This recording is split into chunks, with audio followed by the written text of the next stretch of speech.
This is problem 11.146. It's on page 707. A nozzle discharges a stream of water in the direction shown with an initial velocity of 24 feet per second. Determine the radius of curvature of the stream, A, as it leaves the nozzle, and B, at the maximum height of the stream. Okay, let me draw the system. Something like this. Basically a stream of water on a raised platform. And I don't know exactly what this is, but all that matters is that the stream of water comes off at a 55-degree angle to vertical. It has an initial velocity of 24 feet per second. In fact, let me move that out of the way. Let's see, I'll pull it down here. 24, or V naught, equals 24 feet per second. Now, obviously, the water is going to do something like this. It's going to follow a parabolic shape. Now, point A is right when the water leaves the jet, but the maximum height would occur here, where there is no vertical velocity. There's only horizontal velocity. Okay? Velocity in the x direction. So let's start off with the first part, which is to find the radius of curvature at A, and B, the radius of curvature at, let's call it H max. So the maximum height from the floor up to the water. Okay? Now for part A, let's go over here because we've got the space. Why not? For part A, if you consider a particle of water that has velocity V naught, 24 feet per second, the acceleration that acts on it is the acceleration of gravity. It's left the nozzle, there's nothing supporting it, so it has to accelerate downward at a rate g. Right? However, that acceleration could be broken up into two parts. One part perpendicular to the velocity, and another part parallel to the velocity. In that case, that would have to be the normal and tangential acceleration, wouldn't it? In other words, the normal plus the tangential acceleration has to sum to the gravity vector g pointed downward. Now, one thing we know about the normal acceleration, well, let's see.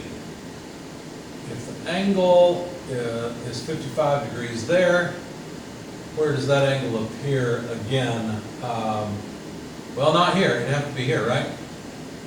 So there's our 55-degree angle. So we just have a right triangle to play with now.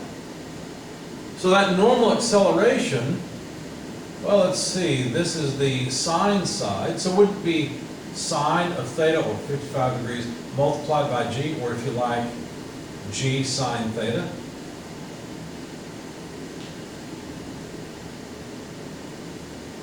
But we also know that the normal acceleration is related to the tangential velocity and radius of curvature. Therefore, it's the tangential velocity squared divided by the radius of curvature. Since we're at point A, then it's at A.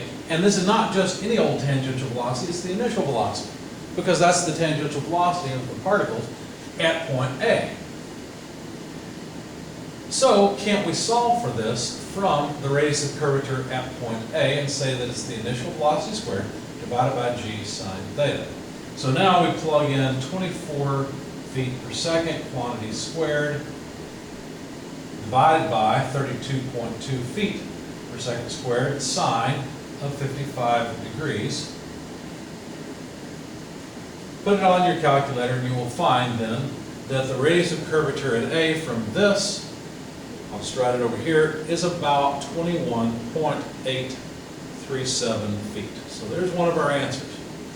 What about the radius at the maximum height? Well, think about what happens with this velocity. The horizontal component of the velocity remains unchanged.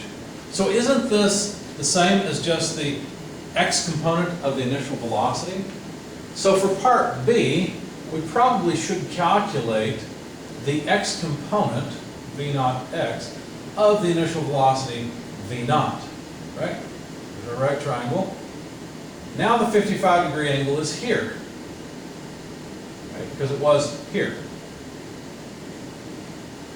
So, to calculate v naught x, well, that's the sine side. So v naught x is equal to v naught sine of 55 degrees. And so if we plug in 24 feet per second, then V naught x comes out to about 16.6596 feet per second. So that's how fast the particles were moving horizontally when they left, at least when they left the nozzle, and once they reached the height, right? Once they reached the maximum height point. Now at this point, there is no vertical velocity, right? It's not there, it can't be. That's the definition of this top point. So now, put it in another color, the particle is still accelerating with acceleration g, but now it's all pure normal acceleration, you see. So the normal acceleration is just g at this point. Because understand now I'm analyzing this point, not the initial. This was just to calculate the initial velocity in the horizontal direction.